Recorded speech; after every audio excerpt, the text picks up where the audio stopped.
Bonjour et bienvenue sur C'est prévu pour le RWLP. J'ai à mes côtés Madame Ska, secrétaire générale de la CSC, qui a bien accepté de nous répondre sur le droit à l'aisance. Selon vous, que veut dire atteindre le droit à l'aisance? Alors le droit à l'aisance, pour moi, c'est deux choses. C'est d'abord ne pas avoir peur de voir arriver la fin du mois, tous les mois. C'est, me semble-t-il, un gros point.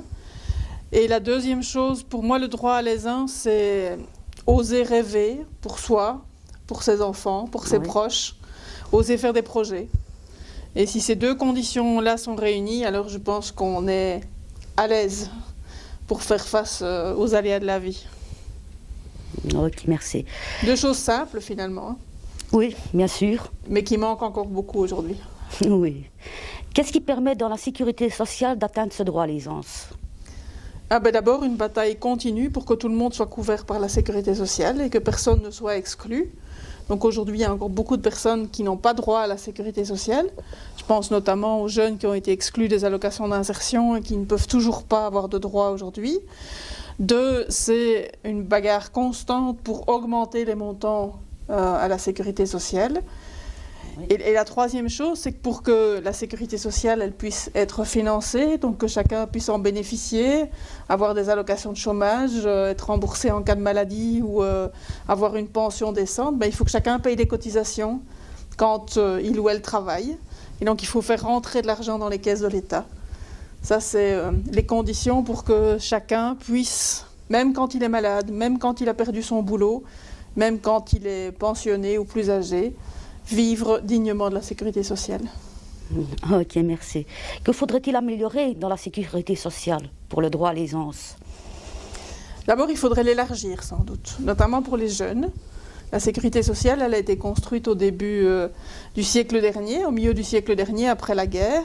Mais aujourd'hui, on voit que beaucoup de jeunes n'ont pas de revenus, dépendent de leurs parents, voudraient bien être autonomes parce qu'ils ont plus que 18 ans, mais ils ne le peuvent pas. Et donc, il faut sans doute qu'on crée des droits pour les jeunes à partir de 18 ans dans la sécurité sociale, pour qu'ils fassent partie de cette sécurité sociale dès le début.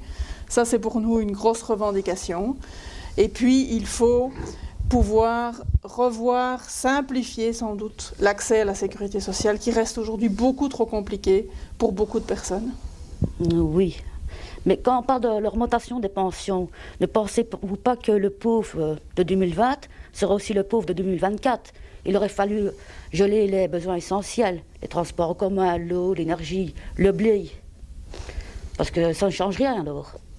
Et donc ça veut dire que les allocations dans la sécurité sociale n'ont pas suffisamment augmenté, elles n'ont pas suivi le niveau de vie.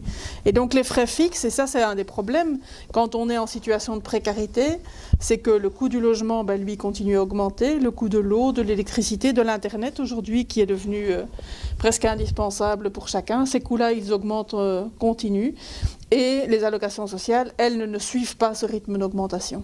Donc c'est un tout gros problème pour permettre au moins de maintenir le niveau de vie des uns et des autres. Ce n'est pas suffisant, ça ne garantit certainement pas le droit à l'aisance, mais au moins ça permet de ne pas être dans la survie permanente. Eh bien, je vous remercie. Merci à vous. Et merci à mon caméraman Jean-Mi et à Sandra, la preneuse de son. Et chapeau pour votre travail et pour le fait d'oser continuer à dire, même dans la situation compliquée maintenant, d'oser revendiquer ce droit à l'aisance et pas juste le droit de survivre, parce qu'une société, elle ne fonctionne que si tout le monde est à l'aise dans la société, et pas seulement si elle exclut de plus en plus de personnes.